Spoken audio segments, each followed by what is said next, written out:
Yes, I love it when a kids movie could easily be turned into a horror film. Ron's Gone Wrong is about a new technological kids' toy iPhone-like robot sensation that every kid in the world now has, except for loner middle school student Barney, who instead gets a hammer set for his birthday until his dad buys a malfunctioned one from a guy in an alley near a store. It really is a kids' movie version of both Child's Play and especially the Child's Play remake. The movie already has scenes where he throws a meat cleaver at Grandma, beats up the bullies, and causes some electrical wires to fall into a pool. It's made to be turned into a horror trailer. When he causes the other robots to ditch their safety guards too, it causes a robot school riot. It'd be the perfect stepping stone to go full robot gremlins. Joking aside though, this is a pretty damn good movie. Yeah, sure, you've seen this kind of thing many times, whether it's with an alien or a robot,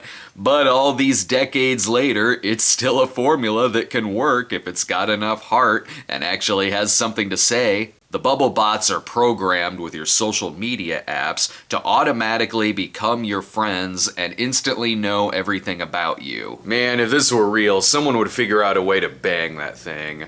But when Barney's robot doesn't have enough data to actually download what he needs to know about Barney, the two go the old-fashioned route and actually communicate and get to know each other by learning about real friendship versus a fake or shallow online friendship. The movie says a lot with these characters and about their desire to have this online personality that goes towards instant fame, while sacrificing compassion or empathy and what it takes to be a human being. You have side characters like the mean girl who is always live streaming and rats out Barney and Ron, plus the school bully who gives Barney shit for not having a robot and then having a malfunctioning one. But a much lazier movie would keep these two characters just as two-dimensional antagonists, but they have real arcs in the film where we find out their backstory and how their obsession with using these bots to achieve some kind of popularity ruins their personalities in the real world and makes them lonely.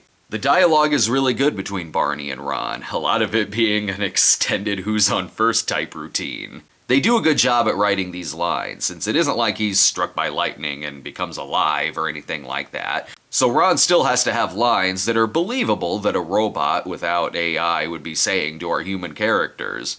It does, however, have the typical villain plot that you see in these kind of movies, where it's the evil head of the company trying to find the robot to destroy him. In this case, being a social media Bond villain who wants to use the robots to record everyone's data and to spy on them and sell them some shit. Which, speaking of selling shit, it's a 20th Century Studios movie, so of course some of the robots are programmed to look like Star Wars characters. But the voice work by Rob Delaney makes the villain character stand out, and Zach Galifianakis is great as Ron without going too over the top. It's a movie that feels like it has 2/3 acts. There's a part where I thought the movie was pretty much done, but then it introduces another predicament in the last 20 or so minutes and goes from there. That being said, some of the movie's best heart and best animation is in those last 20 minutes. The movie isn't afraid to be genuinely sad, and have some serious moments while being genuine about it and not fakey. I like that even Barney has to learn how to have a real friendship, as even when he's trying to teach Ron early on,